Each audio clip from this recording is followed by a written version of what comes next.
In a world where legends rise and fall with every punch, where the roar of the crowd fades, but the stories live on. This is where those stories are told. This is Talkin' Boxing with Billy C.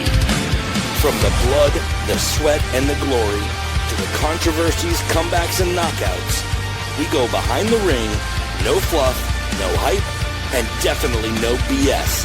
Just the truth behind the fight game. And we've been doing it for over 2 decades. A podcast pioneer, now a Hall of Famer. Great. What's that ego gonna be like? And next, the comeback kid. Wait, isn't he like 90 or something? Shut up, he'll hear you. The reigning, defending, undisputed, heavyweight champion of boxing broadcasting. It's Talkin' Boxing with Billy C. And it's on now.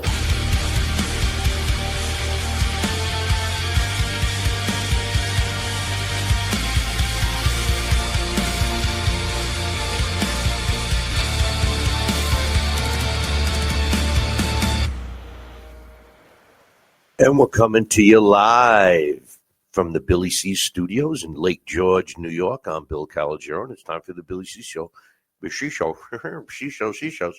Whenever you're watching, whenever you're listening, I hope you're doing okay today. Today's show is being brought to us in part by, you guessed it, my book, Tom Molino, From Bondage to Baddest Man on the Planet, is available right now where all good books are sold. And you can get a copy of this book right now where you're watching or listening to this very show. Just go to Amazon.com. Oh, wait.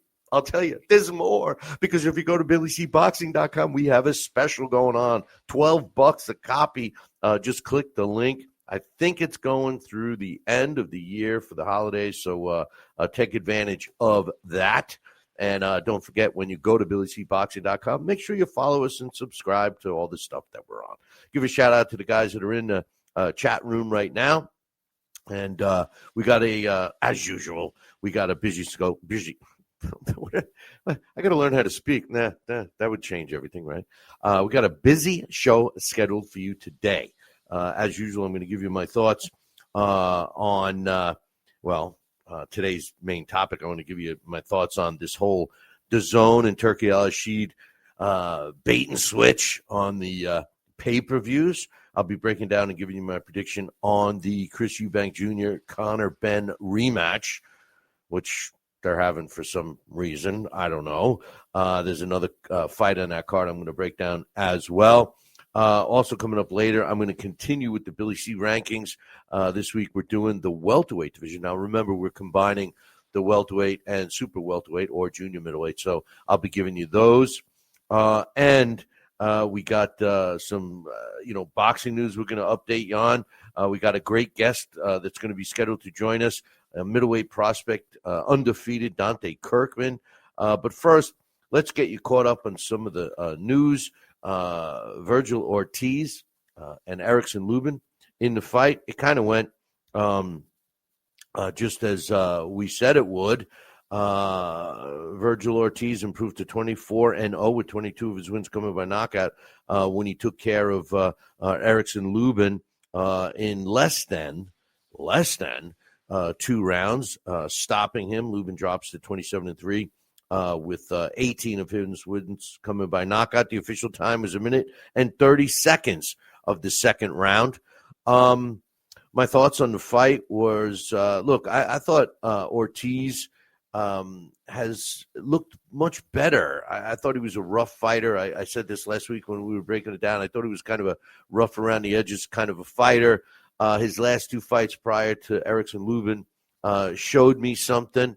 I believe he possesses, more than just attack and punching power type skill sets.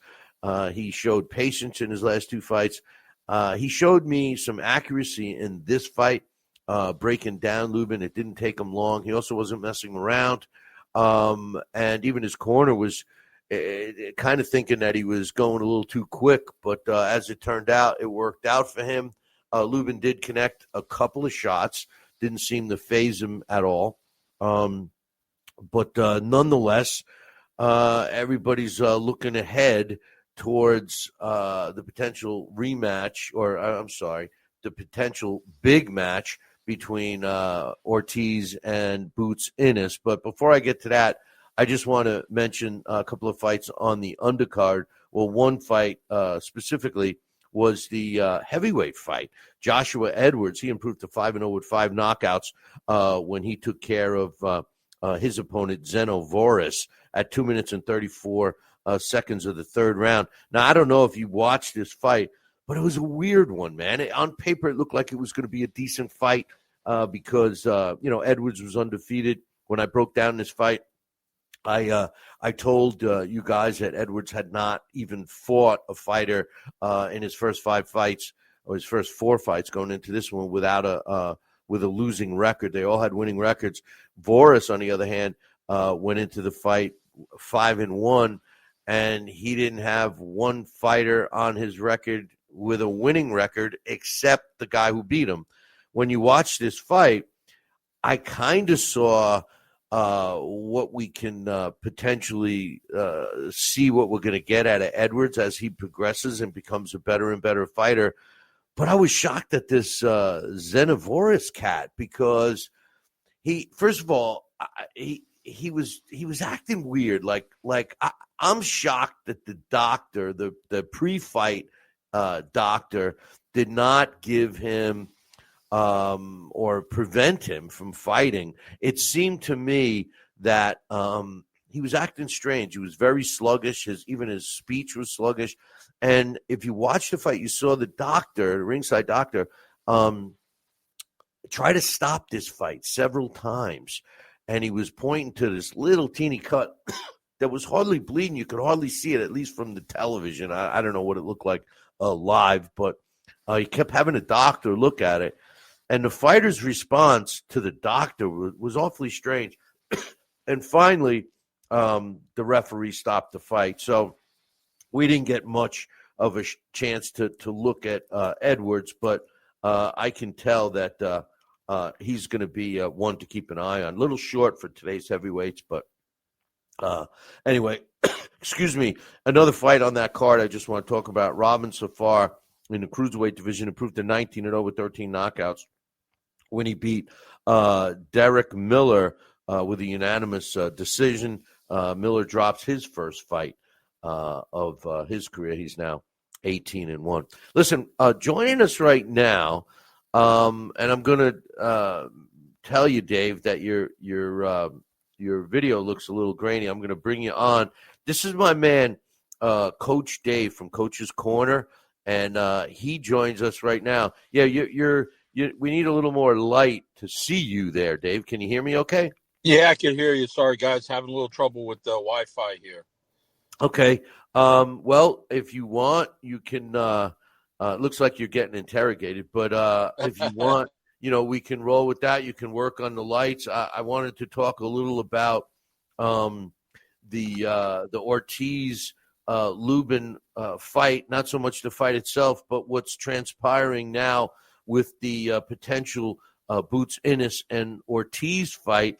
After the fight, they were both, we're going to fight. And then within 24 hours, we're getting the old, we don't need each other. And rumor has it that they're going to be facing other people. Ortiz potentially facing Errol Spence Jr.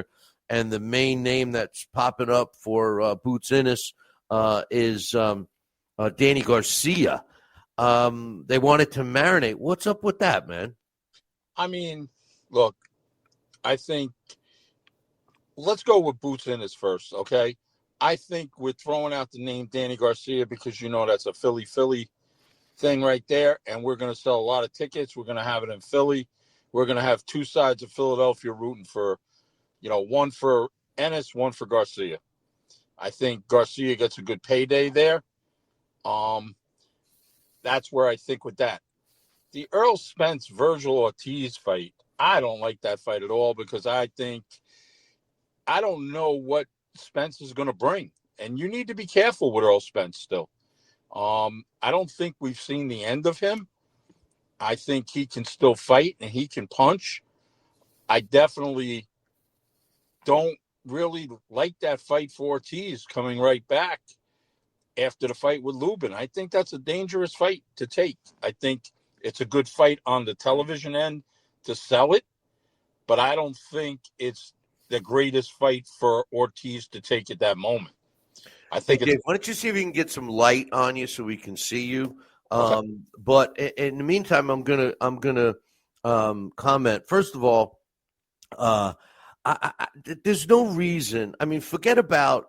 I disagree about Spence. I think you're saying that he's washed up, but he's a dangerous fighter. Okay, I'll give you that. But it doesn't a fight. The Danny Garcia fight, or even the other name that was being mentioned was a potential Charlo showdown with Right. Buchanan. But the thing is that neither one of them need to marinate this fight anymore. You see, this is my problem with the sport today.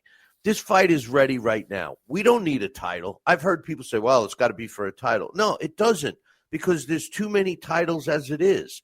These guys are both – you can make the argument that neither one of them have really fought any top opposition. Fighting each other would be a good test for both of them, and it shouldn't ruin the guy who comes out with the L. It shouldn't ruin his career. I'm not sold on Boots. Boots looks great against the people that he's fought, and I've seen Ortiz fight similar opposition, but I've also seen improvements with Ortiz. I like the fight. I love the fight. I think I'm going back to what you're saying, and I'm gonna probably jump off here to get a better lighting with you in the gym. I like the Ennis Ortiz fight. I think that's a good fight right there. I think you're correct about that. That fight needs to be made now. It makes sense number-wise. It makes sense from the television and the promotional aspect side. I just, it's boxing being boxing again, Billy.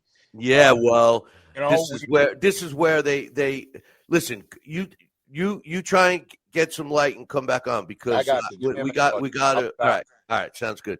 That's my man, Coach Dave. He'll be back in a minute. Yeah, he's saying what is true. That's what they do in boxing. What I'm saying is we don't need that crap anymore. Everybody's always complaining boxing's not where it should be. Boxing, when's it going to get back to where it was? Blah, blah, blah.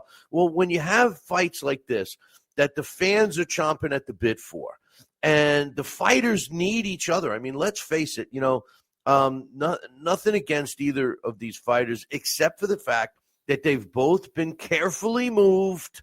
They've been carefully matched. They're put in with guys that their side knows or pretty much knows 100% that they're going to win this fight, and they put them in.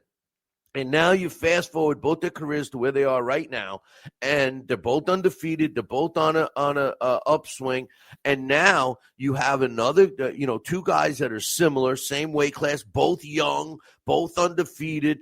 This is when they got to fight. But the problem with the sport of boxing is that they'll make the fans wait, and then you'll have other fights in between, and then there'll be something else to prevent it. And before you know it, a couple of years go by, and then the fight happens, and we don't get to see.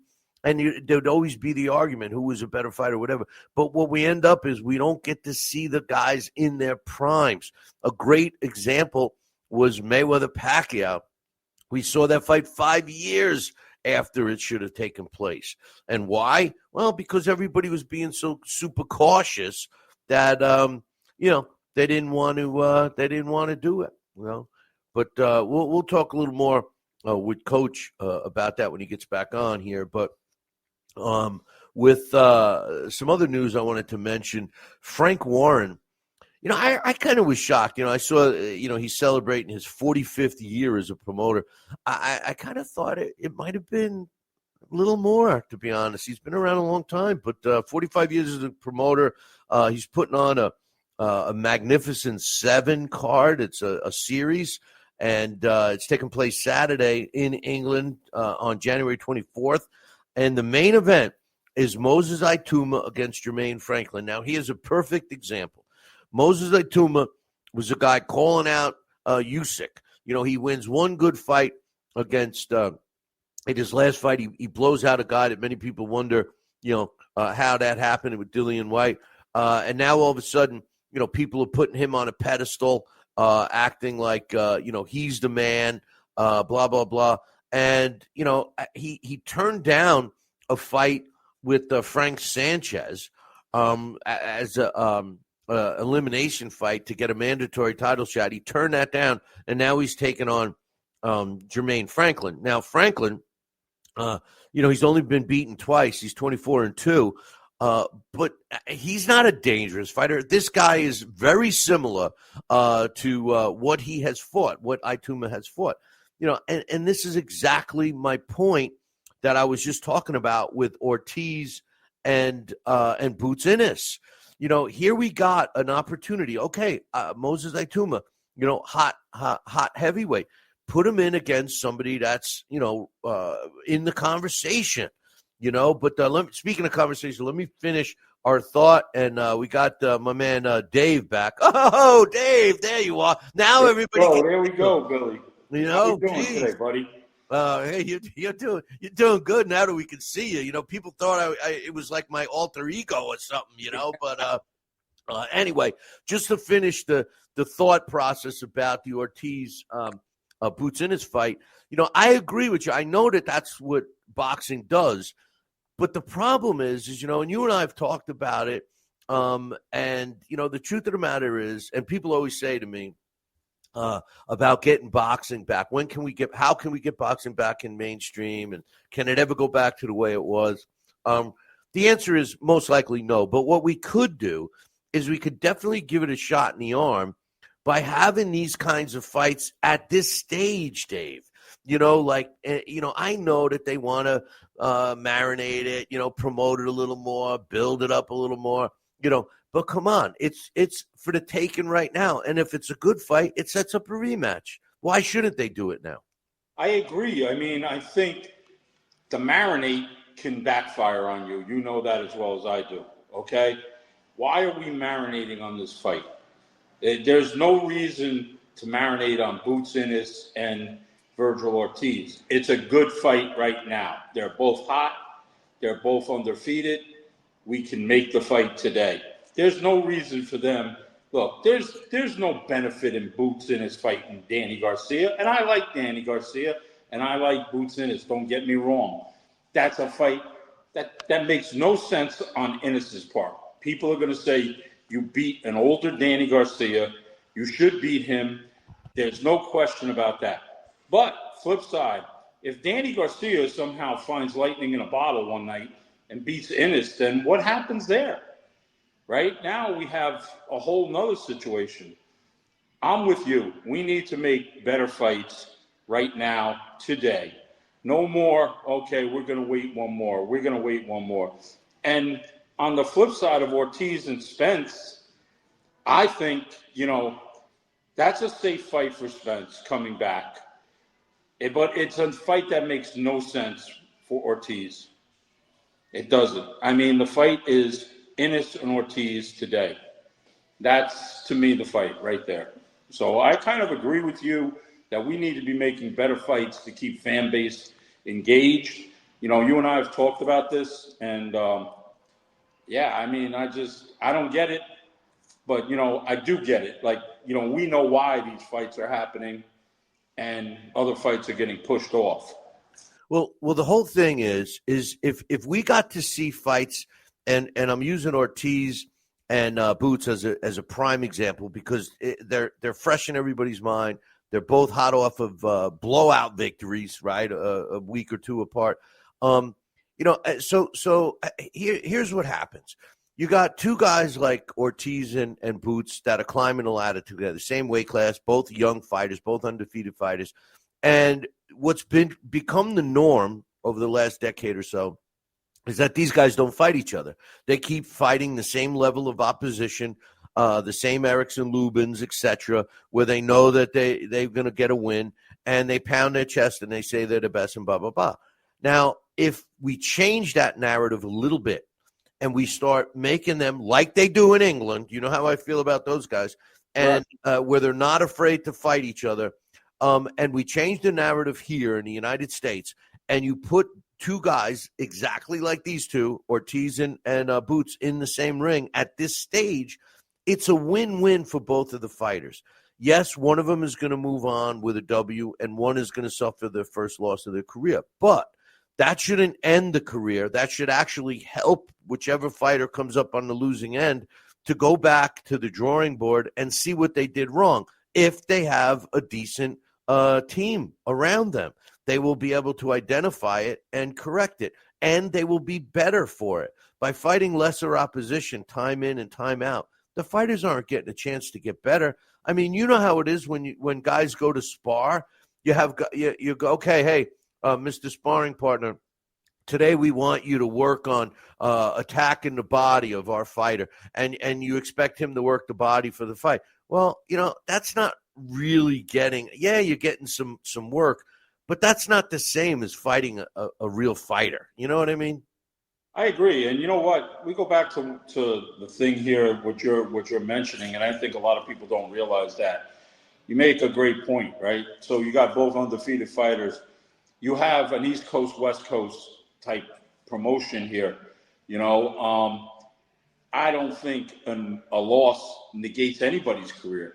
I think if you put a good performance and you're fighting an elite team, fighting an elite fighter, and you go out there and that fight is close, you still got to win, because now you've challenged yourself to be in there with one of the best in your weight class or at that time in your division.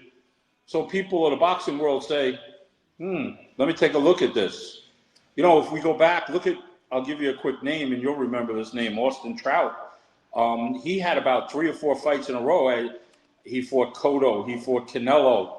I'm missing somebody in there, but he had like 3 fights in a row. He had losses against 3 top fighters in the weight class. That doesn't take anything away from him as a fighter. He was willing to step in and not turn anything down. And, he had a pretty decent career if you look record-wise and who he fought. So I don't think a loss hurts you if it's nobody likes to lose, Billy, right? We don't like to lose, right? You've been in the game. You've managed. You've promoted. Look, but a good loss can definitely elevate your career. 100%. A lot of fighters begin their career with a good showing against somebody, And who was the other fighter out of D.C.? I'm going blank here. Same thing. He was a champion, and he fought. He got a lot of fights, and he was fighting. Always in good shape. I can't do his name, but the same thing here is going on with Moses Atuma.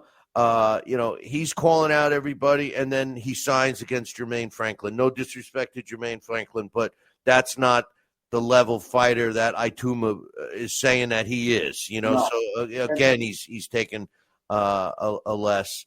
I agree with you. And if I'm Ituma's people, I'm like, I get it.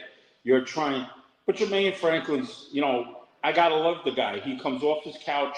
He's gonna fight. We know why he's fighting. He's probably not in shape. And, Ituma should go through him. But if you're Ituma, you're like, why do I want to fight Jermaine Franklin? I'm calling out other names out there. There's got to be other young and up-and-coming fighters, not only in the U.S., but in Europe, that he can fight. He turned down a title elimination bout with Frank Sanchez. What does that tell you? Yeah, well, I know Frank was calling him out. No, they had a contract. He refused. He did not take the contract. And he picks Franklin, and that's a main event in England in January.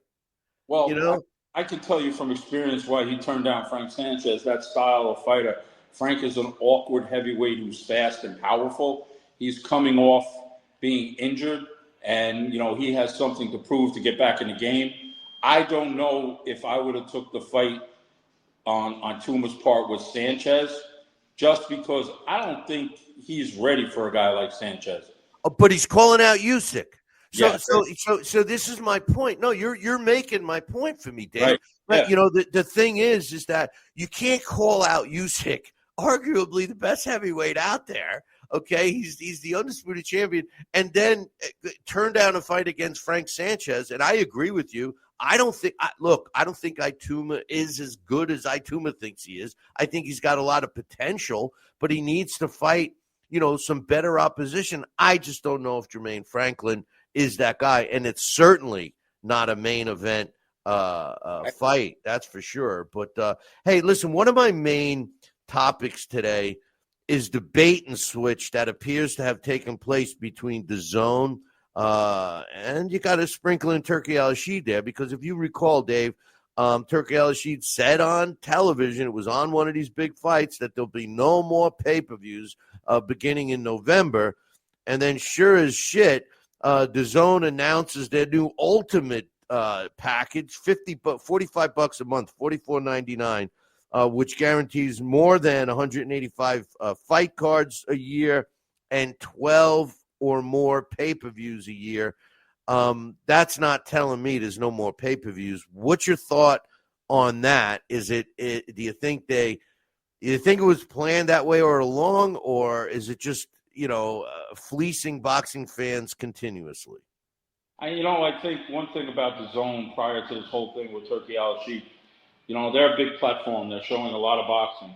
They're global. So they're showing more boxing in Europe and overseas than we actually see. But the hardcore fans are really watching in with that. So I think, Eddie Hearn, being the businessman that he is, he's got more of a platform with it out there. So I think he's being driven more for overseas area, that England market, London out there, where he has a bigger foothold in the boxing. I also think it goes for people want to be able to use that app on their phone, so they got to buy into it. They seem to be like the hardcore boxing fans could watch boxing 4 or 5 times a week. I just think that he is got a little more of a stronghold than what Turki Alalshikh tried to prove coming in. And I think he just kind of shot himself in the foot a little bit, Turki Alalshikh, with those statements that there are going to be no more pay-per-views. There's too much money involved, Billy, right? Like, if you really think about it, I know from our end, we're constantly paying for boxing, right? Constantly, because we want to watch it over and over again. But these guys are making too much money on the pay-per-view to let it slide. Yeah, but a lot of them don't. That's the whole thing. I saw a post. First of all, look, I know this from my own experience with this very show, but people have a tendency, especially when things are streamed, okay, that they don't want to pay for it. It's not about the money. I've heard people say, "Oh well, if the pay-per-views were $20, we wouldn't have a problem doing it." I don't know. I think that people wouldn't have a problem paying a subscription, right, a service, but get all the fights. Not pay for a service and then not get the fights. In this case, DAZN went the back end. They went through the back door because we were already paying a subscription, and then we were told that we weren't going to get pay-per-views anymore. Now we're getting a raised subscription, and they're saying it includes pay-per-views. So, in other words, if they didn't use the word pay-per-view and they said, okay, our monthly price now is going to be, $45 or whatever, it includes all the fights. I think that would have been a better marketing approach than saying it's going to be $45 a month now, and that's going to include 12 or more pay-per-views. Yeah. I just, you know what? It's just, it comes down. I know where you're going with it. I agree. I mean, if I know I'm going to pay one price and get all the fights, yeah, I'm in. But if I'm going to get nickel-dimed every other time, because as well as I do, some of those pay-per-views, they're not worth all of it. You get get 2 fights a year, the mega fights that you want to see. But I kind of agree with you there. I want one pricing because, I'm watching boxing as much as I can. And now that it's not on mainstream, ESPN dropped it. We're not going to see Top Rank on ESPN. That's a whole nother thing. Yeah, we need to be able to have, an affordable app to watch it. I think that DAZN, first of all, I want to just make a comment. Dax made a comment here in the chat room. He says, we were buying $50 pay-per-views in the 80s for Tyson mismatches. At some point, it's the fans that are allowing this. And Dax hit it right on the head because I've been saying for 15 years that all the fans have to do is say, no, don't do it. Don't subscribe. Don't buy the pay-per-views. All they have to do is say no and do that for a couple of fights, and it'll be revamped.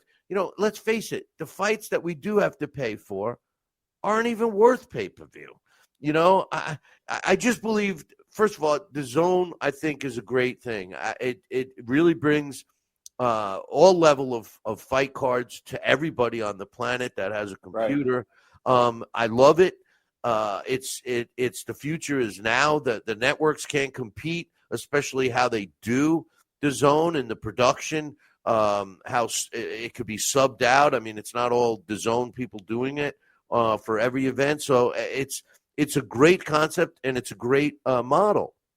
But this latest thing is they shot themselves in the foot. I think the term, and hear what I'm saying, Dave, I think the term pay-per-view should have been eliminated.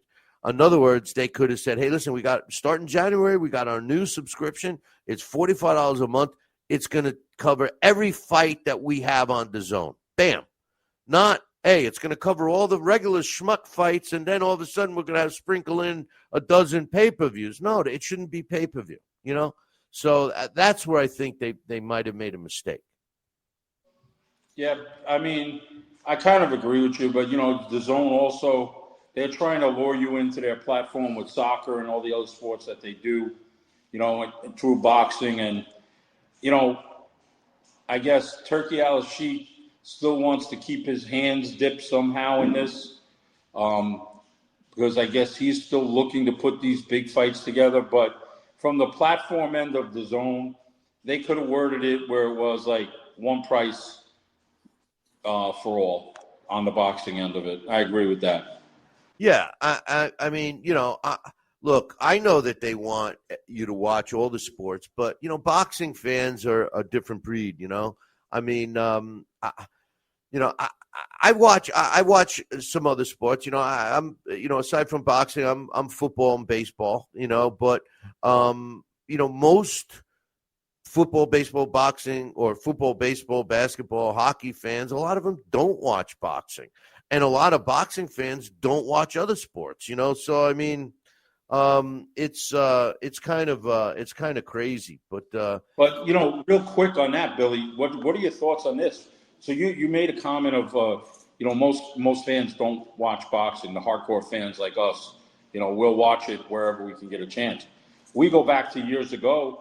There's no mainstream to get the other fans anymore. There's no CBS. There's no NBC. There's no ABC. There's no more ESPN now, or even HBO or Showtime, where you were able to watch a big fight if you had the subscription. You didn't have to go for the pay-per-view.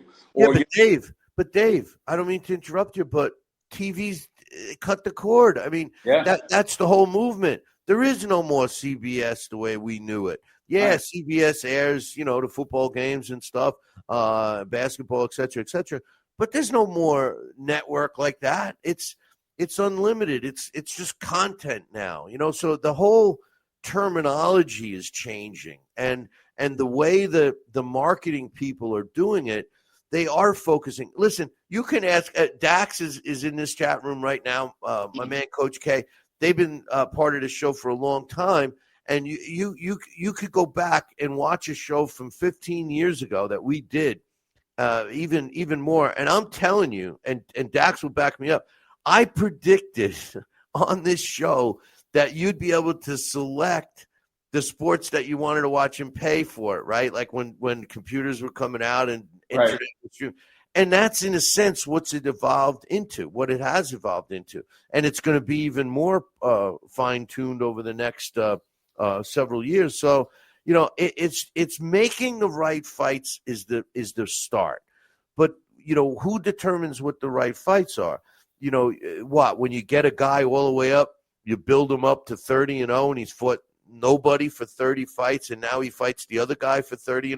If you want a solid boxing, pool of fighters, you need to challenge them sooner. That's all. Yeah, you and I have talked about this. I'm on the same page as you there. For me, there comes a time that you got to cut the umbilical cord for a fighter and say, it's time to sink or swim. What do we got here? What do we got? Because if you're going to challenge to be in that championship level, at some point, you need to know, not only as a fighter, but the team around him, management need to know if you belong there.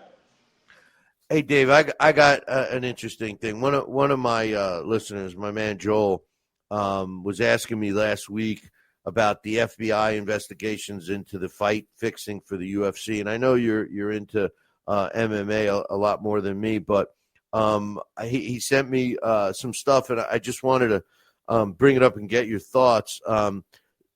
Last week, Dana White confirmed that there was some controversial betting that was going on pertaining to the Isaac Dogarian's fight with the UFC 110 out of Vegas, and he was fighting against Yadir Davali, and apparently they were informed, and Dana White said that he was informed about this fight, that the betting action was kind of strange, and they were trying to ask if Dogarian's was hurt or injured and all this stuff because of all of a sudden the movement.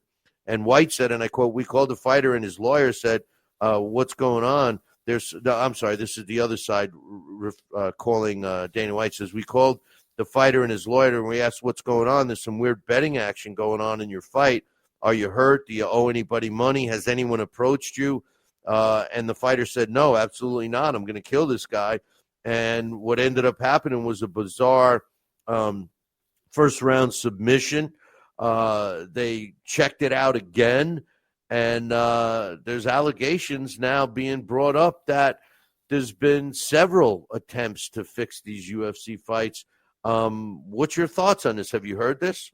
I have not heard this, but reading lately with all these scandals in the sport betting, it doesn't surprise me.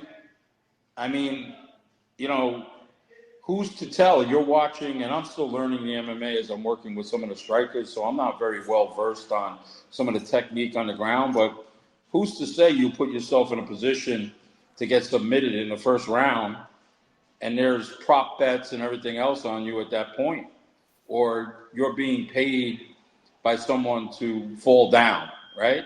Right. We've heard it in boxing, right? We saw it in movies, in Jake LaMotta, where he's approached by the commissioner because the odds changed, the money line changed, and they questioned him in the Billy Fox fight, and he threw the fight. So, Billy, I think it's the lure of easy money sometimes with these guys, and they are in situations where maybe they're not financially stable or they're not making enough money.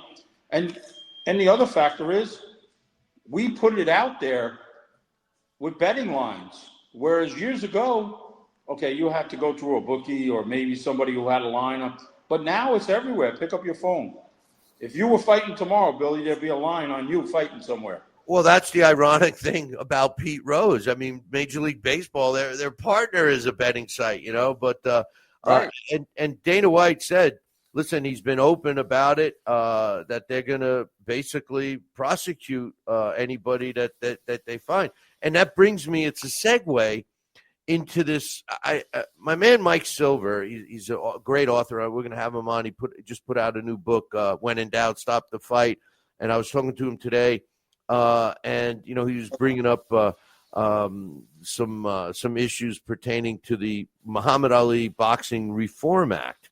Now, basically, in a nutshell, this is what Dana White's Zuffa Boxing has proposed to try and get, boxing like a league like UFC, and there's, several things. Well, there's been a lot of discussion going on, pros and cons, and you've been hearing a lot of the promoters. I know Eddie Hearn has been very vocal about it. So has Oscar De La Hoya, and they're all coming down saying that if they change it, it's going to ruin boxing and blah, blah, blah.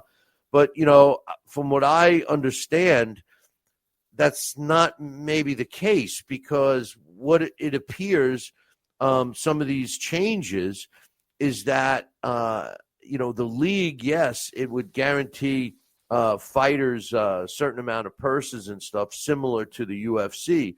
But one thing that you don't hear about is the UFC also shares the revenue share, like with merchandising and other advertising and stuff that fighters today don't get.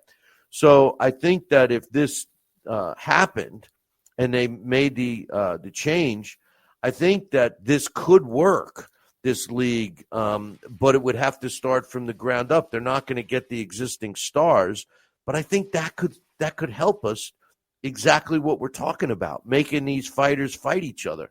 What's your thoughts on that? I mean, look, I was part of TCL. I got to coach for the New York team with Ryan O'Leary at a Champs Boxing in New Rochelle.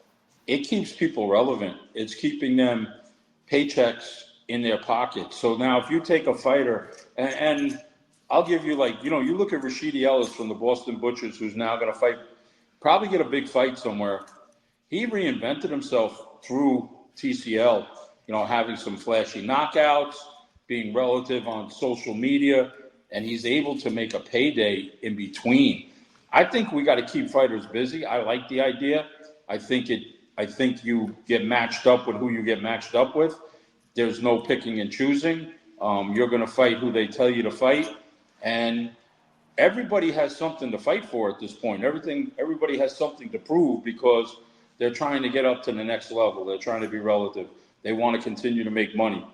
You know as well as I do, fighters fight too far and few between, or they don't get a big fight, or they get a big fight, they spend the money, then they're looking for a fight again. So I think it's good. It keeps the sport active as long as we match the fights properly. I like the concept. I like the team concept.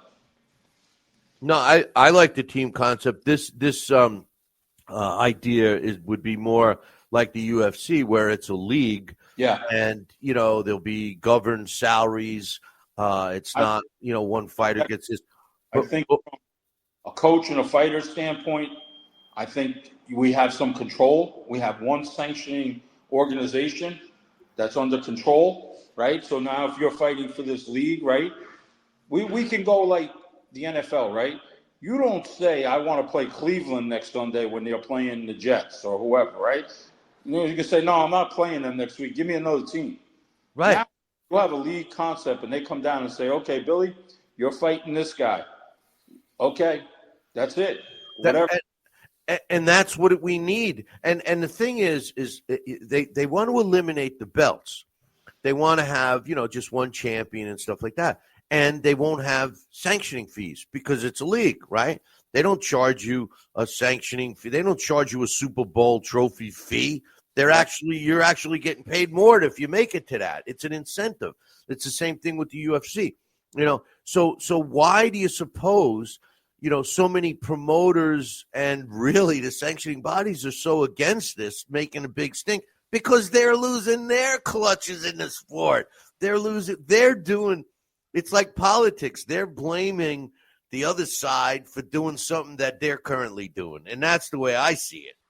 I like that. I mean, what you say to me, look, we come out of the same old school type generation. To me, winning a belt is winning a belt. And I don't want to go through all the sanctioning bodies and say anything, but you know how I feel. Look, to me, it's one belt. The WBC, the green belt, that's the belt. You got 400 belts out there. We don't play for, like you just said, 10 Super Bowls. We play for one. You win the Super Bowl, it means something. So but even the WBC, Dave, if that's the most valuable belt, I'm not going to argue with that at all. But, if you don't play in their rules, you're not even ranked. And let's face it, as well as I do, how do you get your name on those rankings, Dave? Come on. Are you fighting your way up the ladder, or are you actually, somebody's putting something in one hand to use the pen to write your name in the spot. You're getting a little push, that. Okay. And maybe by doing a league like this, we'll eliminate that. The only thing that would take place if the league theory worked would be time. In other words, you'd have to recruit a whole new young generation of fighters, which I think is the best part of this, because now you're bringing up those young fighters and you're matching them up and with their levels. And when you get that guy that rises to the top in that division, whichever division it is, you know damn well that he's going to be a quality fighter. Not like what we're getting today. We're getting guys that are all rising up, but you don't know who the quality fighter is. And then a lot of times the team will say, well, they're still developing after they have a title, you know. Right. So and they want to save it for a while even. But I agree, going back to you, I think it becomes like a minor league system. I think there's enough fighters out there that you can kind of fill the gap. You will have to have maybe a little picky and choosy, because you do want to get some sort of a quality fighter, somebody that's going to rise, take good fights, you know, maybe has a good ceiling. But I think there's enough fighters out there that'll want to be a part of it to get a shot. Because to get the shot, you just hit it on the head. I mean, you're in a gym. You see fighters come through the door. How many times do you see a fighter that gets frustrated because they're not getting an opportunity because maybe they don't have enough money behind them, or maybe they don't know the right people, but they're working just as hard. They're showing up, you know, for their workout just as much, maybe more, and they don't have an opportunity. Maybe this opens the door for those guys, and we get more diamonds in the rough, you know? I agree. And then you know as well as I do, you've been around the gyms in your life. Man, you know there's good fighters hiding in some of these gyms. 100%. You know, 100%. Half of them don't even get an opportunity because maybe they're shy. Maybe they don't know anybody. I don't know. Yeah. But anyway, hey, listen, Dave, I really appreciate you joining us today. I got one other thing I wanted to ask you before, and you'll be able to come back next week too. Sure. But it seems now, I don't know how true this is, but Mike Coppinger is a pretty reputable writer, Yep. and he's reporting that Anthony Joshua and Jake Paul are looking like they're going to be fighting in December. If this happens, I got nothing but respect for Jake Paul, because I don't see Jake Paul standing a chance against Anthony Joshua. What's your thoughts on that potential matchup? First of all, I agree with you. Look, we talked about Jake Paul, you and I, a couple of times when we were in person, right? And look, everybody knows, you know, well, let's say the boxing people know Jake doesn't have the experience yet, but he's training hard. I got to give it to him. He's got money. He does not have to get out of bed to do this. He don't have to put his name in with a guy like Anthony Joshua.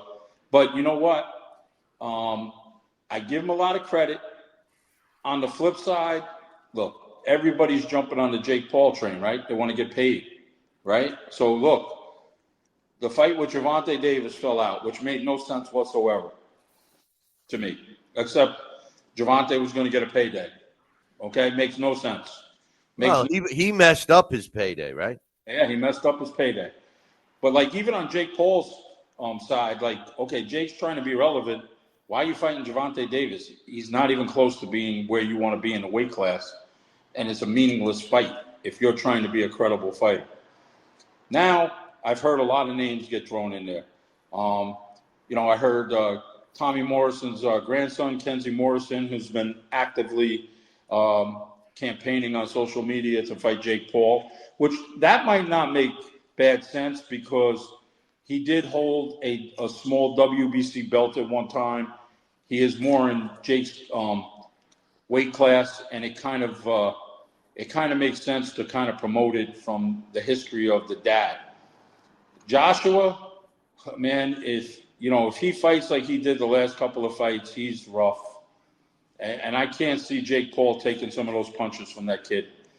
And I don't see a way that Jake can kind of Jake keeping Joshua at bay. I don't see it happening. No, And I don't see the fight happening, to be honest with you.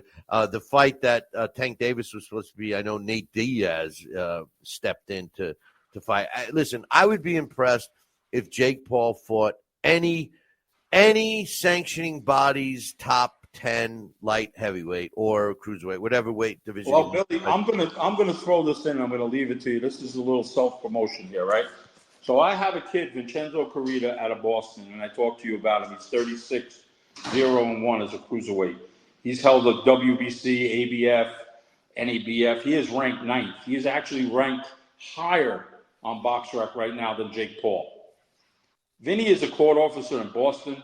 He's a little older, and he's a vet. Does the fight make sense? Yeah, because Vinny could punch a little bit. And you know what? It's a selling promotional point. It'll never happen because, Jake's looking for a bigger name. But either way, if Jake beats him, kind of gives him credibility because of his pedigree. And I think they could promote it. But Joshua, he's a big guy. You know that. Even if he's holding back a little bit, Billy, and he hits Jake Paul, he's going to starch him. I know. I tell you, I'll give Jake Paul a lot of credit if he does it, man. I really will.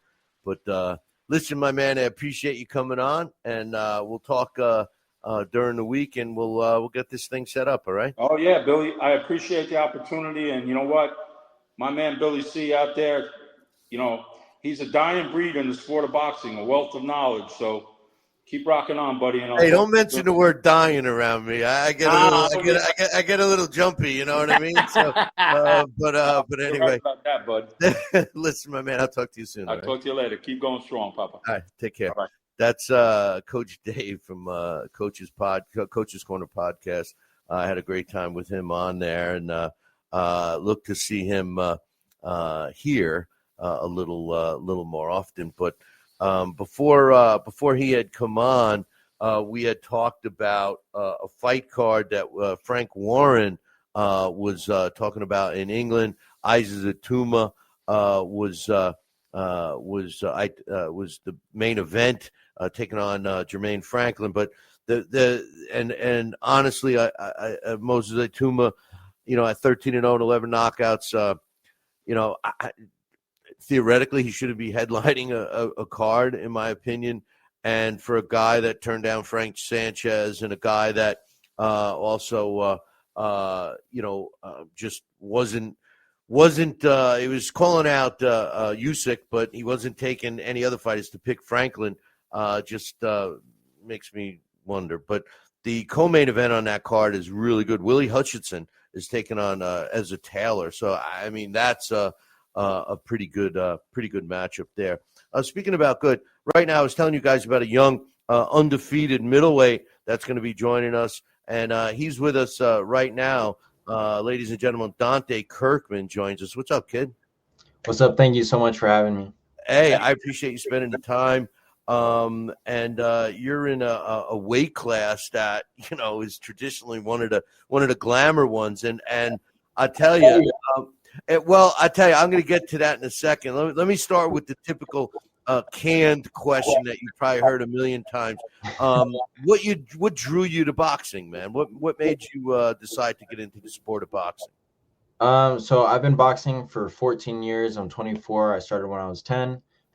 Even before I started, I was like watching boxing with my dad. My dad was an amateur boxer, and so he just kind of like introduced me to the sport more so as like a fan, just like watching like fighters on TV. Particularly, I think like a fight that like stood out to me when I was younger was like Floyd and Miguel Cotto, and I don't know why that fight just like really stuck with me. And then like I just like left the other sports I was doing for boxing. Oh, that's cool. Did you have a favorite fighter that you like to watch? Floyd. You like Floyd? Yeah. So something that really impressed me about you is you graduated from Stanford this year. So congratulations on that. Thank you. How did you balance, because obviously you've been boxing for a long time. How did you balance working out, boxing, and you were a pro too by that point, and your college? I mean, like, to be honest, it was tough as a pro and an amateur. Like, in the amateurs, the like USA Boxing national tournaments would be like aligned with like my finals week at school, so it just caused a lot of issues like with my professors and stuff. And then just day-to-day training as a pro was like pretty difficult. I would train early in the morning and then rush off to class, then go train again, then do homework and stuff, and just kind of fully be like immersed in that like student athlete lifestyle. But I mean, like it was a blessing. So like I have no complaints, and ever since like I graduated, I've just been full time, and I've just been able to take care of my body more, get more rest, and just work on recovering and fully just dedicating myself to the sport. So I've noticed like a lot of significant improvement. You get trained by Eddie Croft. He was a former world title challenger. What's it like working with him? Great. Like me and Eddie, like he's my first and only coach. Like I just stepped foot in his gym, and he just fed my hunger for boxing. Like me and him are really similar in the way that like we both watch a lot of film. We just love the sport, and he just has a great eye. So like he's always just been able to instruct me in the ring, but then also just kind of like mentor my boxing journey and just provide his experience perspective. I've always respected young fighters, and it sounds like you're heading along this path that, put their trust in their trainer, because even though you're right in the middle of the fight, obviously, you're right in the ring fighting your opponent, a lot of times a trainer can see something that, despite you being right in the heat of battle, you don't see. And if they're able to communicate that to you, in between rounds, and you guys have that communication skill where you understand what each other's saying exactly, not just yesing each other to death, it could really be helpful. Is that something that you guys experience when you work together? Absolutely. And his wife too, Casey Croft, she's big help to my team. She's a pro too. I think she has like 14 fights, and she like works with Snack and helps basically manages my like nutrition and just full on like workout routines and stuff like that, and just really prepares my camp. So like those two like working together and just like both providing pro fighter experience, and then also both of them knowing me for like most of my life really, like we're just all able to kind of like just work in sync. And Eddie knows that like if I see something, he knows what I'll see, and he knows where he'll kind of need to provide like his insight, and like I kind of know what Eddie sees. So I kind of just it's a really good relationship, just being able to know and trust him. No, that's great. That's great. And then it's important to keep that relationship positive too. So your career right now, you're sitting at 6-0, 3 W's came by knockout, and at least on paper, your last fight seems to be, the best win of your career, fighting against a guy with at least the best record, and you stopped him. Have you guys been working on stuff where it's increasing your power? Do you expect to get more knockouts now, or is it the typical, if the knockout comes, it comes, and you're working on other things? It's gonna be smiling, so I must have touched something, right? Yeah, I mean it's the typical if the knockout comes. I mean, like, to be honest, like my power really developed later in my amateur career, and really as a pro, it was just more of like a getting comfortable thing. I think just kind of understanding like the minor differences, fighting with smaller gloves, no headgear, like where to place my shots. And so I think it was like more so of that than like my my power developing. I have like improved in my punching power, but like, to be honest, like I'm more so like I've had some fights, like I think my second fight, as soon as my opponent tasted my power, he was on the back foot the whole time. And so like that fight was 4-round unanimous decision, where I didn't get to showcase my power, because once I touched him like good, it was like he was gone from there. So I think it really depends on my opponent. It just happened that, last fight I caught him in the second round. I won the first round, caught him in the second round with like a good counter, and just like went in for the finish. It looks like you're tentatively scheduled again for December. Did that fight materialize? Yeah, we're scheduled for December 11th. I believe we're scheduling an opponent today, actually. I don't really know who, but yeah, we're just looking to stay active. And so this will be my last fight of 2025. And then we're just trying to, stay active in the new year as well. I opened up saying earlier, the middleweight division has always been a glamour division in the sport of boxing. And one thing that at least I noticed today when I look at the middleweights that are out there, there's a glaring absence of a star quality American middleweight in that mix. I think we're jonesing for that. Do you see yourself potentially filling that void and being that middleweight that we can all get behind and root for? Absolutely. And I mean, I'm excited for just like the future of boxing, but particularly the middleweight division, just because like junior middleweight is also like a very active weight right now too. Like there's guys like Boots, Virgil Ortiz, like Fundora. And I believe by the time that I get to like the top 10 range, that those guys will have moved up at that point. So I'm just excited just for the future, and like God willing, I'll just take over that division. What if no one ever saw you fight and they said, they asked you to describe your style, how would you describe your style? Well, my style, again, it really depends on my opponent. I fight kind of adapting. I would say mostly probably similarly to Andre Ward. We're just kind of like what we're given, we'll kind of like work with that. Like, if our opponent moves, we'll go forward. If my opponent comes forward, I'll start moving. But like really, like I'm just comfortable going forward, back, left, or right, and just trying to fight technically smart, prioritizing my defense and my jab. So you would consider yourself more of a reactive type fighter, react to what your opponent's dishing out? Yeah, I would say so. Like in my last fight, for example, my opponent, all of his wins were by knockout. He had like some decent strength. So at the beginning, like I kind of paced around the ring for a little bit, then kind of like got my timing, and then was able to start walking him down and applying pressure from there. So it can really just change even within rounds or in a fight. So I just feel comfortable adapting anyway. What do you feel you need to work on the most? Just really everything. Like I've never really like satisfied really, like same like with me and Eddie. Like we obviously, like I have been like blessed to have this like opportunity of like my boxing career and like improving, but like really like everything can always like be better, and like that's the whole point of these like early fights, is to build me to like that like world championship stage. So that's really what I'm competing with, is just in myself what I imagine that like world championship quality is. So I just honestly improve in all areas. Like whenever I am in the gym, I'm shadow boxing, imagining opponents' various heights, stances, styles, whatever. And so I just try to just overall just improve my skill set. No, that's great. It's all everything you're saying is great stuff. One of the things that in the past that old time boxers used to do way more than fighters of today is, like, let's say you had to get experience against a southpaw.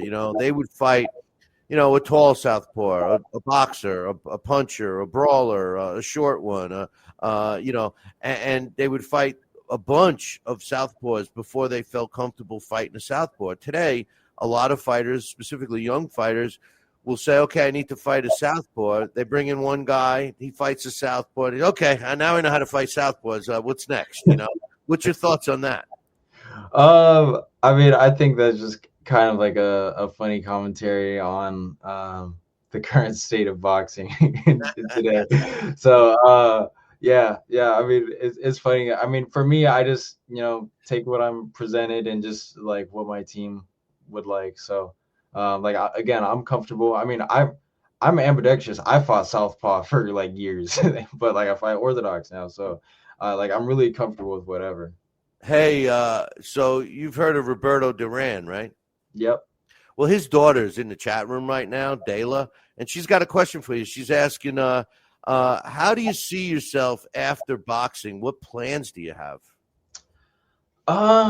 That's a good question. I'm honestly like, I think I would really want to become like a boxing analyst, just because like I really just love watching boxing. I love talking about boxing. And so I mean, hopefully, like I would even love like, I mean, I know the question is for after my career, but I'd even be willing, like during, like if I fought early on a card, to go commentate on the same night or something like that.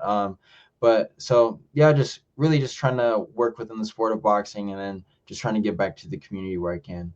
Speaking of that, and I swear Dayla didn't have any idea of my set of questions here, but I think this is a great segue. Mhm.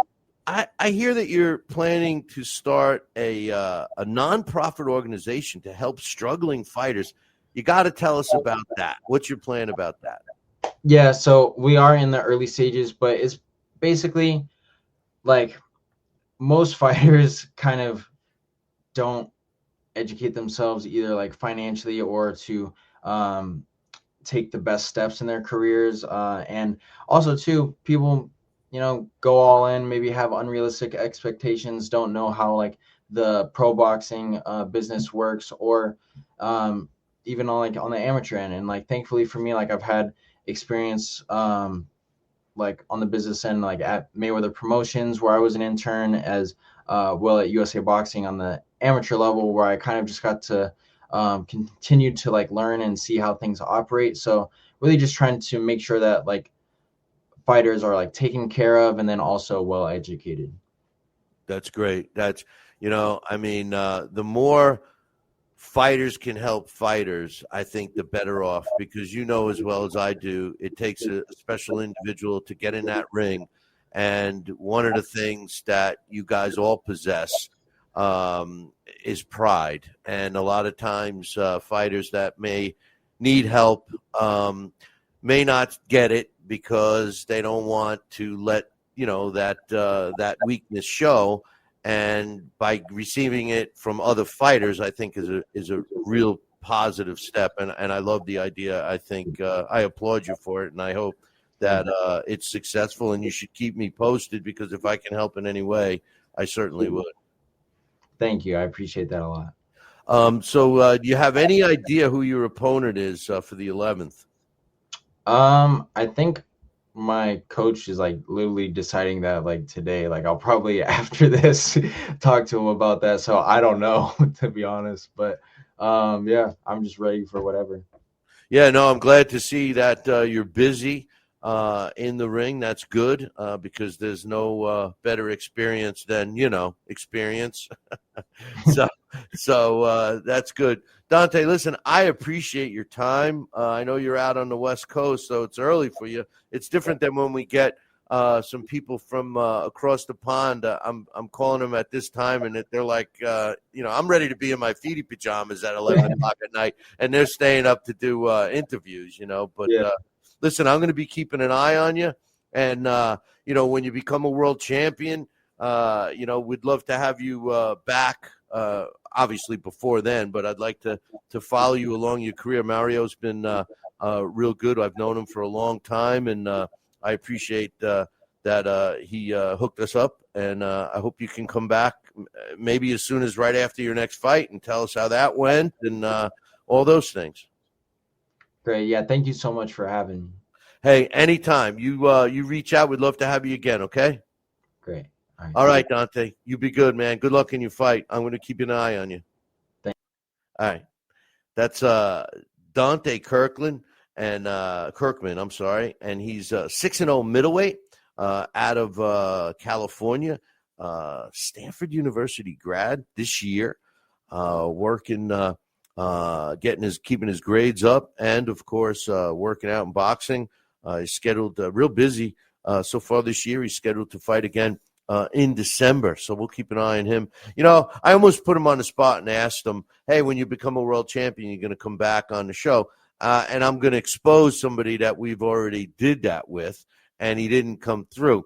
Danny Garcia. Yeah, the Danny Garcia. I had on the show at least 4 times on his way up. And Danny had the luxury of fighting on a lot of undercards of big cards. So he was always on the big stage. And at one point I said to him, Danny, if you ever become a top dog, you become a world champion, you're gonna forget about little old us. He said, no, I'll be back. I promise. He never came back. So, but anyway, speaking of fights, there are some good fights. I just want to, one thing I do, I'm jumping all over the place here. One thing I do want to just close my opinion on is the DAZN and Turki Alalshikh situation. Look, it's in a way it's unfair to kind of package Turki Alalshikh in this. He doesn't own DAZN. The problem is that he made the statement that there was going to be no more pay-per-views. And like I was saying to Coach Dave before, I think that if they thought the verbiage out correctly and stopped using the word pay-per-view and packaged it in with DAZN, our new subscription includes all the fights type of a thing, I don't think the backlash would have been as severe as they're receiving now. I'm getting emails and social media posts saying, they're canceling, they're not doing it. Here's the problem. They're the only game in town, boys and girls.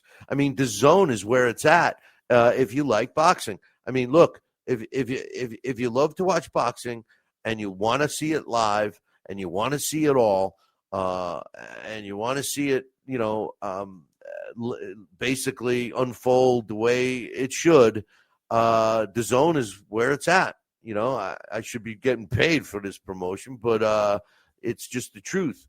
And you want to unify. You want to bring in the fans, not chase them away.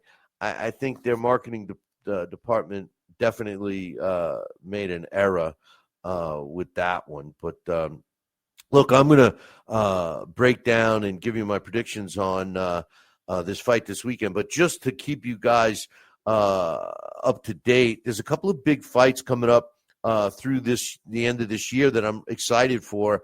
One, obviously, is next weekend, David Benavidez against Anthony Yarde.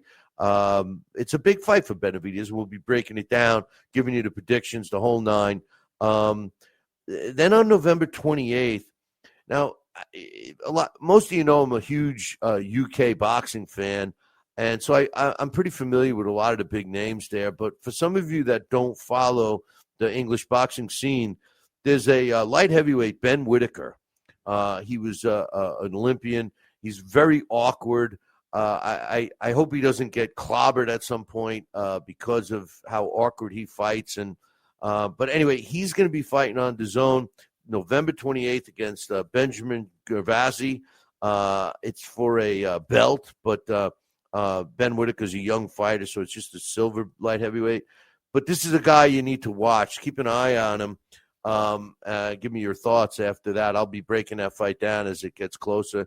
And then, although I believe the PBC isn't worth a nickel, and they were the other group that promised us all this boxing, and they're just a bunch of has-beens, in my opinion. The Charlo brothers are frauds, and Errol Spence is finished, blah, blah, blah. But they have a decent card coming up, specifically for the super lightweight, an interim belt. Isaac Pitbull Cruz is going up against Lamont Roach on December 6th. I like that card. And also, Urslandi Lara is fighting Zanabek. I can never pronounce his name. Alma Kaluni, Gerald Cooney. No, but for the a unification middleweight championship, WBA, WBO, IBF titles will be on the line. The problem is it's a pay-per-view, and it's a shame. Those two fights seem good. Lara's got to be 75 right now, but Dave's saying Whitaker's a tough fighter. I like him. Keep an eye on him. Yeah, he's tough. Very awkward. He had that one. What was it? A draw or a no contest where he kind of injured himself. But that's a good one. Badou Jack is taking on Noria McKillian for the WBC cruiserweight title. I'm looking forward to that fight. Been waiting to see McKillian get his shot, and Badou Jack has the cruiserweight belt. So I'll be looking forward to that one on December 13th. And then December 27th, Inoue, the Monsters, taking on David Picasso on that. But this weekend, we got a couple of decent fights. I'm going to break down the fight here, the Chris Eubank Jr. and Conor Benn. It's the rematch. But before I get to that, on the undercard is a fight that I think is going to steal the show. This fight is in the welterweight division, and it's putting Jack Catterall up against Eskal Usman. And Usman has got a record of 22 wins and 1 loss, 8 of his wins coming by knockout. This guy, it's the rankings on him are so weird. The computer ranks him at number 39. The WBO has him ranked at number 3. The WBA at number 9. The IBF at number 14. The Ring Ratings has him at number 10. And ESPN and the Billy C. Boxing Ratings have him non-rated. He is 36 years old. He's fought 23 fights, 22-1, like I said. His only loss was to Harry Scarf, who was a 15-2 fighter in November of 2023. Since then, he's had 3 wins in a row, all against good opposition. Their combined record, 39 wins, 2 losses, no draws. And here's the thing. The 2 losses were all Josh Taylor. He's got a win over Josh Taylor. Yes, Josh Taylor. He's got wins over Chris Congo. He lost to Harry Scarf. He beat Owen Cooper, who was 10-0 at the time. He beat Ben Vaughn, which was 10-0 at the time. And he beat Josh Taylor, which was a huge win, which sets him up for this fight against Catterall. He's 36 years old, 5'10". He's an orthodox fighter. Now he steps in the ring. I got to be honest, one of my favorite welterweights in the world right now is Jack Catterall. And his record, 31 wins, 13 coming by knockout. He's got 2 losses, both controversial losses. In February 2022, he lost a 12-round split decision to Josh Taylor. And in February 2025, he lost a 12-round split decision to Arnold Barbosa Jr., both extremely controversial, in my opinion. He squeaked out both of those wins, but it is what it is. The computer ranks him at number 5. The WBC's got him at number 7. The WBO's got him at number 8. The IBF has him at number 11. The WBA has him at number 7. Billy C. Boxing has him at number 5. And the Ring and ESPN Ratings do not have him rated. He's got 33 professional fights, 10 more than Usman. He's also got 62 more rounds under his belt at 237 versus 175 for Usman. They're about the same with the knockout ratio. Jack Catterall's got 42%, which works out to be about 5% higher than Usman, who's sitting at 36%. He started his pro boxing career in 2012, which is 4 more years as a pro than Usman. He's a southpaw, so we got your classic southpaw against orthodox fighter. Jack Catterall is also 4 years younger. Usman's got the height advantage over him, 3-inch height advantage over Catterall. He's got some decent wins under his belt going back. His last 5 fights, or actually going back to 2022, he lost to Josh Taylor in that controversial fight I told you about. Then he came back with wins against Dara Foley, who was 22-4 at the time. He also beat Jorge Linares, 12-round decision against him. He righted the ship against Josh Taylor, winning a 12-round decision last year in May. He fought Regis Prograis and beat him in a 12-round decision in a very entertaining fight. Then he got his loss against Barbosa Jr. in February of this year. He came back in July, and he beat Harlem Eubank in a technical decision, unanimous decision due to a cut.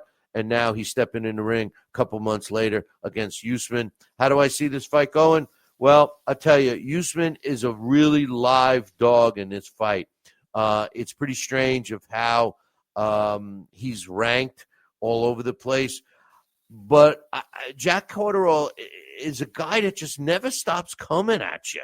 And, I like even Dax is saying in the chat room now, he was definitely robbed in those 2 split decision losses. He seems to have gotten better to me, especially his rematch with Josh Taylor. He looked really good. I was surprised at the Barbosa loss, but I thought he got robbed.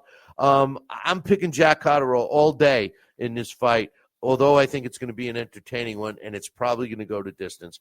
Now, the next fight I'm going to break down is the main event, Conor Benn going up against Chris Eubank Jr., the rematch. Why are they having a rematch? I don't know why they're having a rematch. The first fight wasn't all that great, and, I doubt that this one's going to be all that great.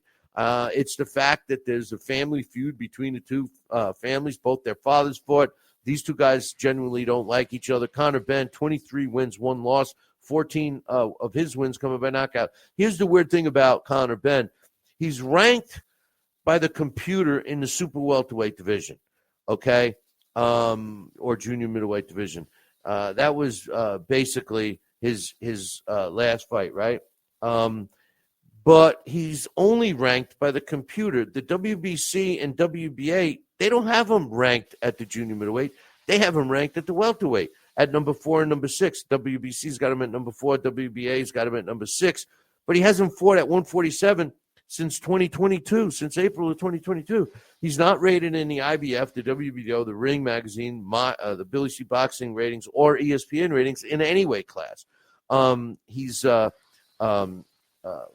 24 fights under his belt, actually 14 less than his opponent. He's got 118 rounds, 61% KO ratio. He's 29 years old, which gives him the youth in this fight. He's 7 years younger than Chris Eubank Jr. He's an orthodox fighter at 5'8", which he's given up 3 inches in this fight. Prior to the first Eubank fight, he had won 6 fights in a row, 2 of them by knockout. And his first fight against Eubank was 7 months ago in April. The 3 judges all scored it the same, 116, 112. It was good to see him in the fight, but he wasn't in the fight. He hasn't been that busy. He's fought once. He fought 3 times in 2021, once in 22, once in 23, once in 24, and 25 will be he'll be fighting 2 times. His last fight was technically at middleweight because he weighed 156.5 pounds. So why he's ranked at both junior middleweight and junior middleweight and welterweight, God only knows. Theoretically, he should be ranked at middleweight since his last fight and this fight will be contested at a middleweight weight class. Now, Chris Eubank Jr., he's 35-3, 25 of his wins coming by knockout.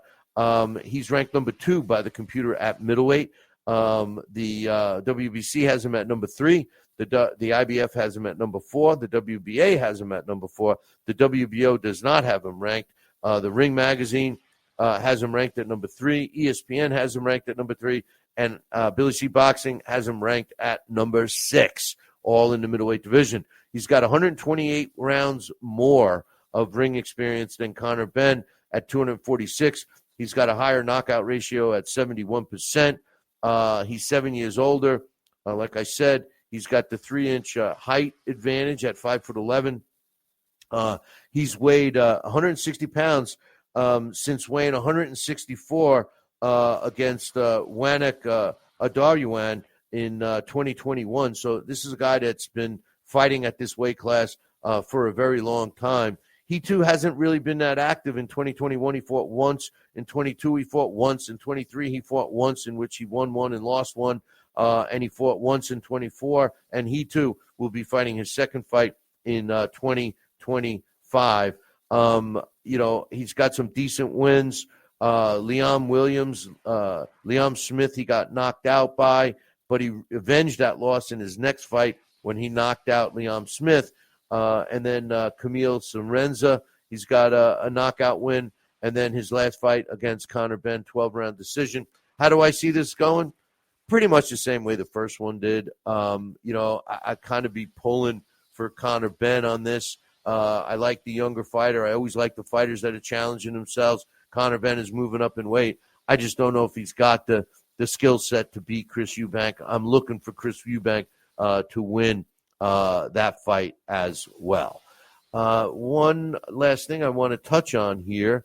I haven't had a chance to read any of the we've got a lot of stuff going on. Yeah, as far as my man John, I got to find out where that is. Maybe I'll go take the trip to see the release of Christy Martin's movie. Coach K is saying when Dante was talking about what to always work on, Coach says, you can always work on footwork. I love that my girl Dayla has asked Dante the question, and she liked the question. The kid is good. You know, that's what boxing needs, more guys like Dante Kirkman. Dax said that he felt that both of those fights were robbed, too, and with Jack Carterall. I just wanted to catch up on that. I know Joel was curious about my thoughts on that UFC gambling thing. The thing I bring that up is because, there is a parallel between what's going on there and what we're seeing that may happen in terms of a league in professional boxing, which I think it's great. I think it's good. I think one of the biggest problems with boxing is the fact that we have too many belts. Promoters feel that they can't promote a fight unless there's a belt, and the shenanigans that the fighters like Ortiz and Boots Ennis are trying to pull right now, and Moses Ituma would all go bye-bye if it was in a league similar to UFC, because like Coach Dave said, with the professional fight league, you don't know who you're fighting. It's like the amateurs. If anybody's listening to this show that really never paid attention to amateurs, well, that's how an amateur event usually goes as well. You get there, you weigh in, and then, hey, you're fighting this guy. He's here. He's your weight. Boom, you're in. So very rarely do you get a chance to know who your opponent is until you get into finals and championships and stuff like that. Okay, in case you're new to the show, or in case you missed it, I've been doing what we call the Billy C rankings. Okay, I got a little fed up with all of the rankings that we have, the four major sanctioning bodies, and then the Ring magazine, then the ESPN, and computer rankings, which I value the most. Specifically the IBO rankings, I like them. I think they're the most accurate of all, but the computer. But what I decided to do was to rank the divisions non-biased. There's no champions. I'm just going to be ranking who I think are the top 12 of each division. But here's the little twist. I'm only doing 9 divisions. I'm taking the 8 original divisions, and I added the cruiserweight division because I feel that the cruiserweight division is important because there's such a big jump between 200 pounds and some of the heavyweights now that, step into the ring at 250 chiseled, So that's what I'm doing. And I'm going through each weight class each week.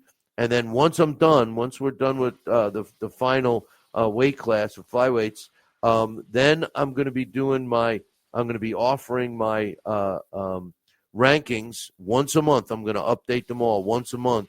And whoever wants to get them, whoever wants me to email them in a PDF format, just drop me an email, Billy@talkinboxing, TALKINBOXING.com, or Bill@BillyCBoxing.com. Tell me you want to get put on the list, and we'll certainly do that. We got a pretty good list building up right now. And don't forget, you can go to BillyCBoxing.com and get all the links to where we are.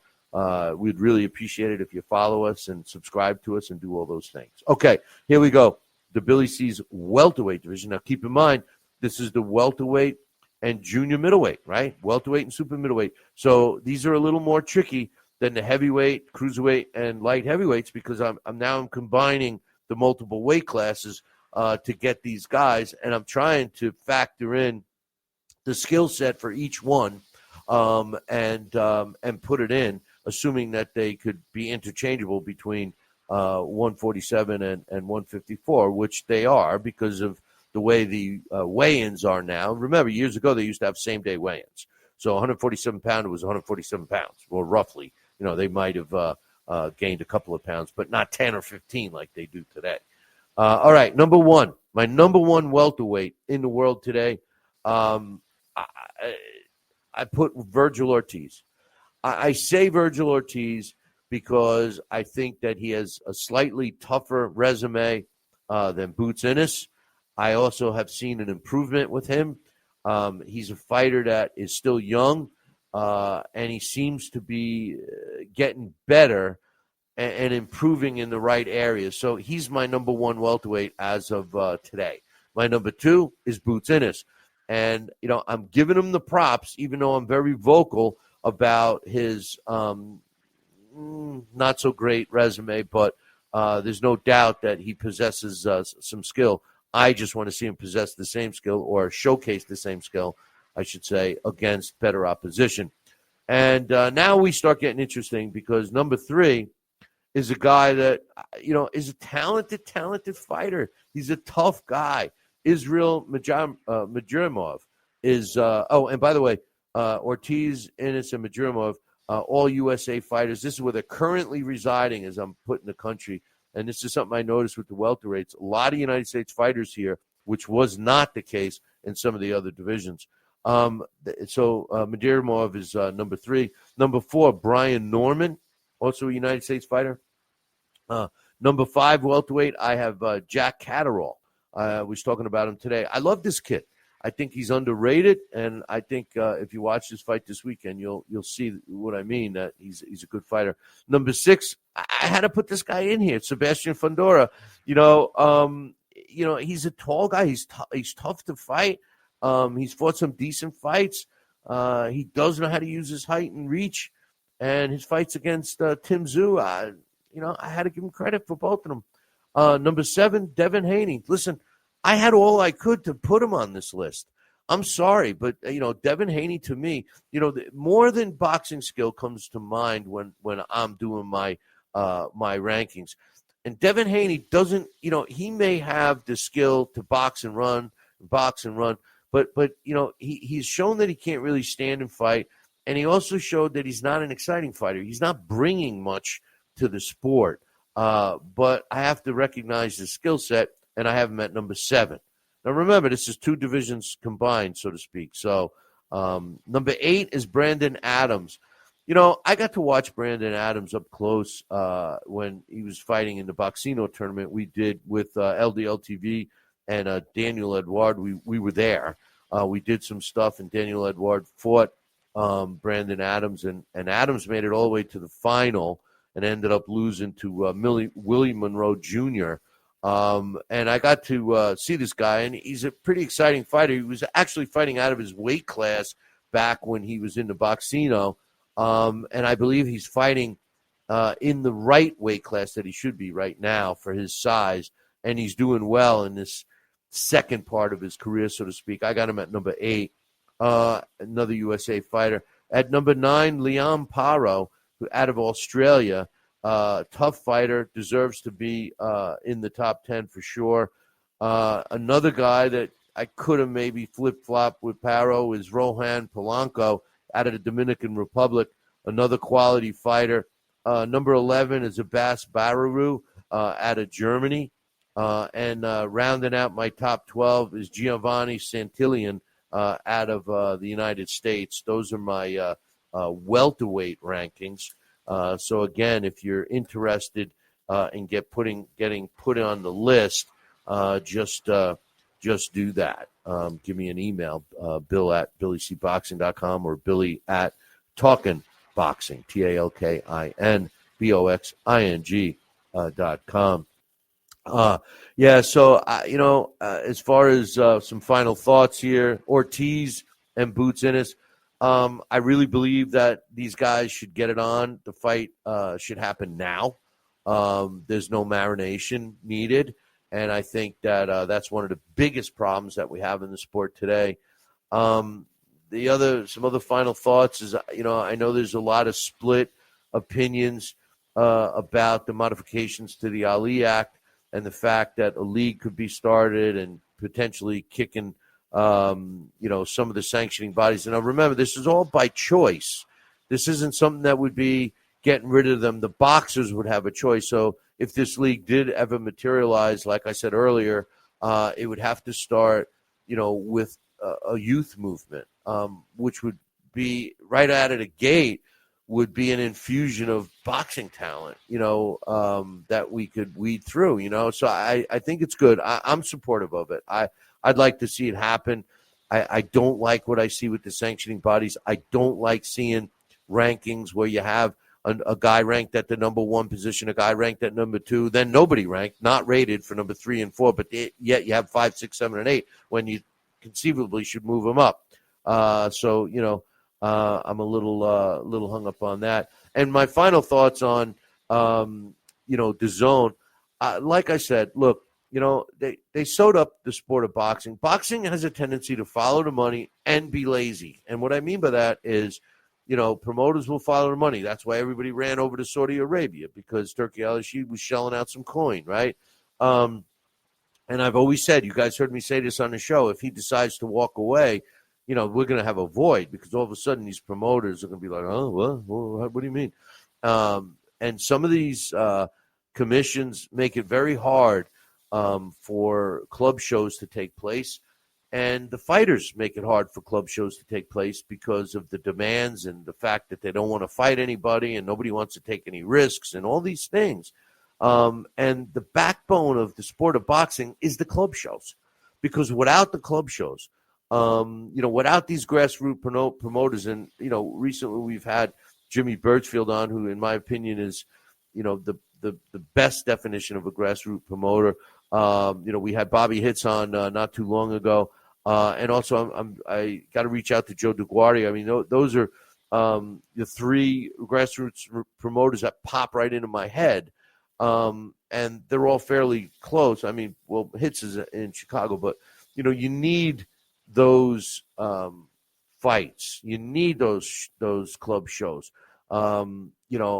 Without them, I just don't see how boxing can survive. You just, that's why we're seeing this infusion of fighters from other countries that you've never heard of that have all these records, and you realize that, they weren't fighting very good opponents. So, listen, we got so much good stuff planned moving forward. We got guests booked all the way through the year. We're already into 2026 with different guests that are coming on, different array of guests. I hope we keep your interest going. And remember, if you have any questions, comments, concerns, things you want to talk about, or things you want me to talk about, just drop me an email. Billy at talkinboxing, TALKINBOXING.com, or Bill at Billy C Boxing, or reach me on all the socials. We have a couple of different Facebook pages, an X account. If you go to Billy C Boxing, you can find all those links, follow us, subscribe to us, communicate. I'm finally up to speed on social media, so I look forward to that. But anyway, boys and girls, thanks for tuning in. Make sure you tune in next week, same bat time, same bat channel. Until then, I'll leave you with this. Ciao, baby.